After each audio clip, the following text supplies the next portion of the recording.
Hi, welcome back to Focal Point on AFR Talk, 888-589-8840. If you'd like to weigh in, we'll kind of have a pretty open a season for phone calls. I'd like us to talk about something that we have talked about on the program today. And let me play another soundbite from Barack Obama. We can talk about the homosexual agenda, its threat to religious liberty and to freedom.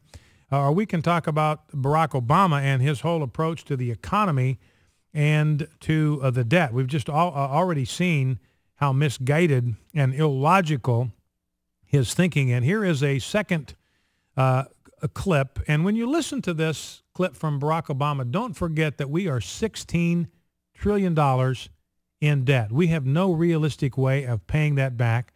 Nobody's even talking about even starting to pay that back. This is an enormous burden.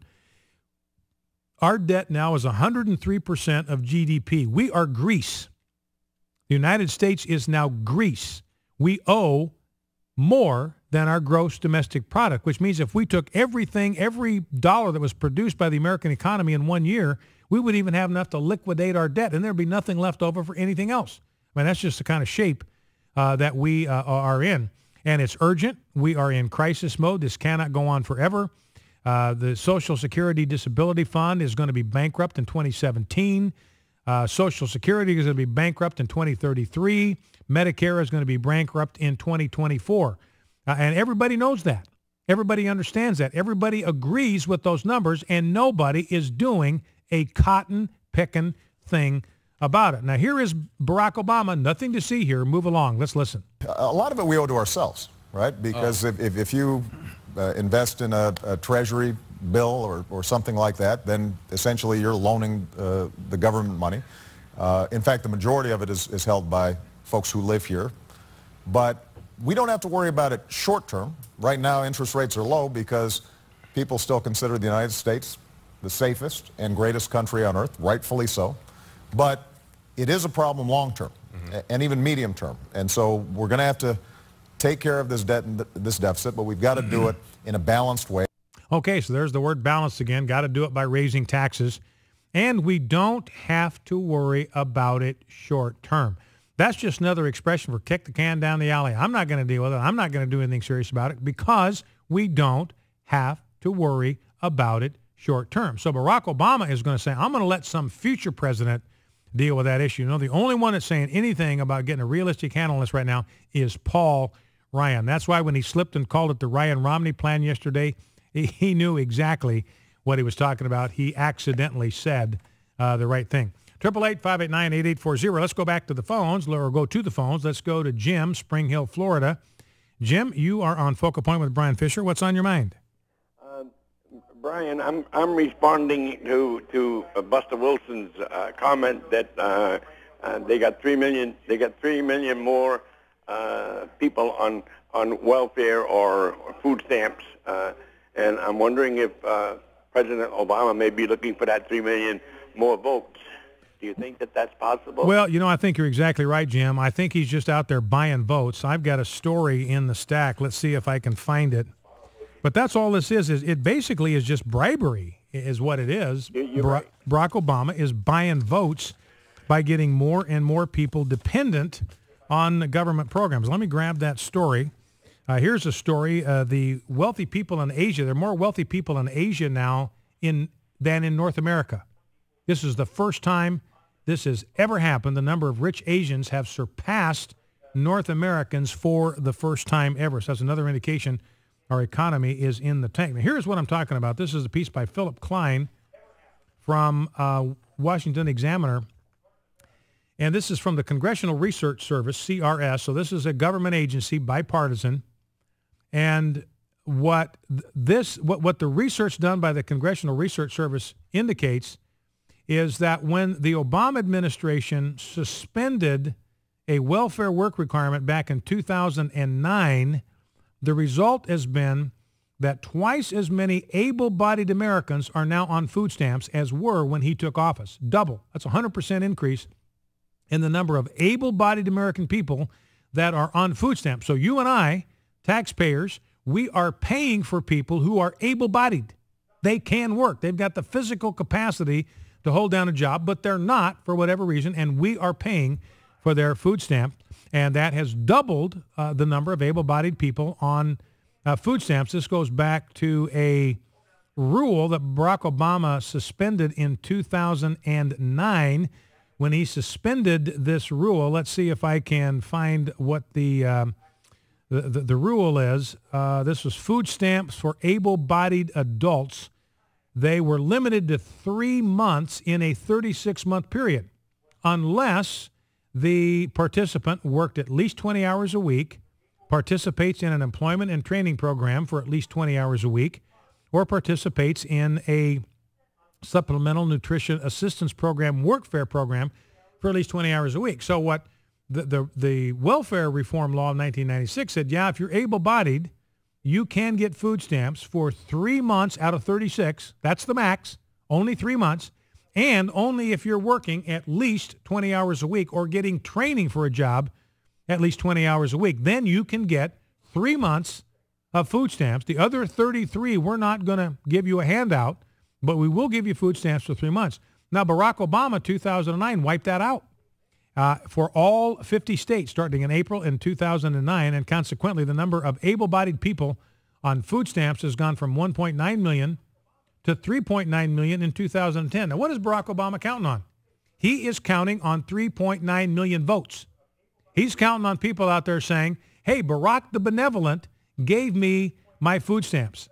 He eliminated the work requirement, and so I'm going to vote for the guy that gave me these goodies. I mean, that's the way I see it, Jim. Is that the way is that the way it seems to you? That's the way it seems to me. Yes, it is. Yes, it is. And I thank you very much for taking my call, and I thank you very much for being on television so I can watch you. Okay, great, Jim. I appreciate it. We are on television down there in the Florida area. So thanks, Jim, for the call. You know, and to me, that's what it is. It's just naked vote buying. That's all it is. It's just bribery. It is corruption of the worst sort, where Barack Obama is using your money and my money, siphoned out of our wallets, to buy votes from people to whom he dispenses these goodies. You know, in the Bureau of Labor Statistics, BLS, again, that's a government program, they've come out now this morning with a report that the Obama unemployment rate of 8%, I mean, it's been that way for 43 months now. Now, listen to this. It's been over, the unemployment rate, this is our factoid for the day. The unemployment rate under Barack Obama has been over 8% for all 43 months of his presidency. Now, he was inaugurated in January 2009. That's the only month that was below 8%. And he was only president for 10 days or 11 days out of that month.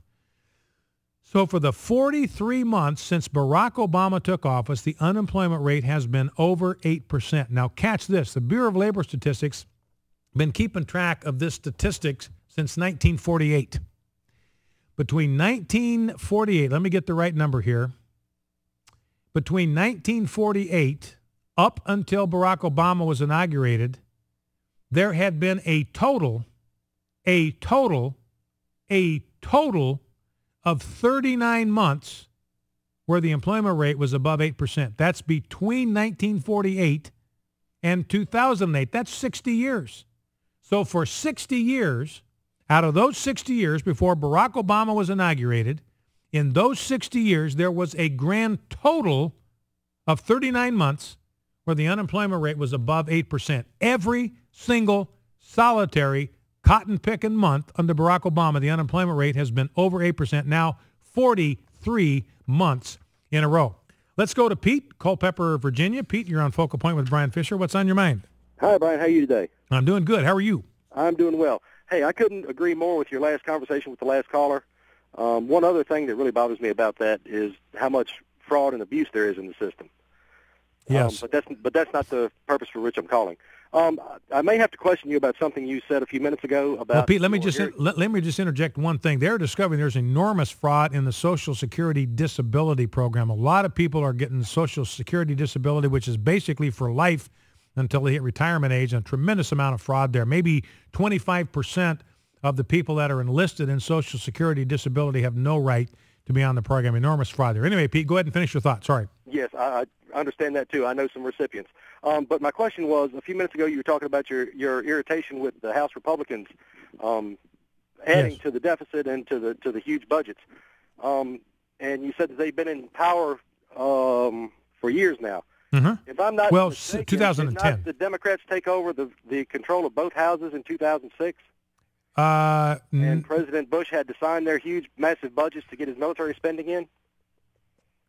Boy, I honestly couldn't tell you between 2006 and 2010. I couldn't tell you, Jim, but I do know that the Republicans have been in charge of the House since 2010, and since the Republicans have been in charge of the House, our national debt has increased by $1.7 trillion, and every bit of that $1.7 trillion, Republicans had to sign off on that. Yes, sir. So, but my point was that, President Bush, who I thought was a fairly good president, is catching all the heat for the deficit that Obama inherited when it was his party and him as a sitting senator himself creating these budgets. Well, you got a very good point there, because all that stuff, whatever trouble Bush got us into, that's a great point, Pete. Barack Obama voted for every one of those budgets. Yes. He voted for every one of those bills, every one of those plans that got us neck deep in debt. So you're right, Pete. That's a great point. Really disingenuous for Barack Obama to blame it all on Bush when he was singing from the same sheet of music that President Bush and everybody else was singing from. Great call, Pete. I appreciate that very much. Heritage Foundation got a piece out today talking about the increase in government dependency. According to Heritage Foundation 2012 Index of Dependence on Government, 63.7 million Americans, 1 in 5, is receiving direct government support. 20% of the American people, direct government support. It's higher than ever. The government dependence rating has gone from looks like about 30 in 1962 to 332. I don't know what that is. That's just a monstrous increase in government dependence. Anyway, it's happening.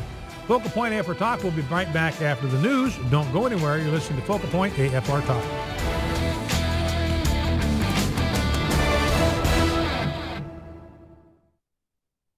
American Family Radio, AFR Talk. Jane Pitt shared her conviction concerning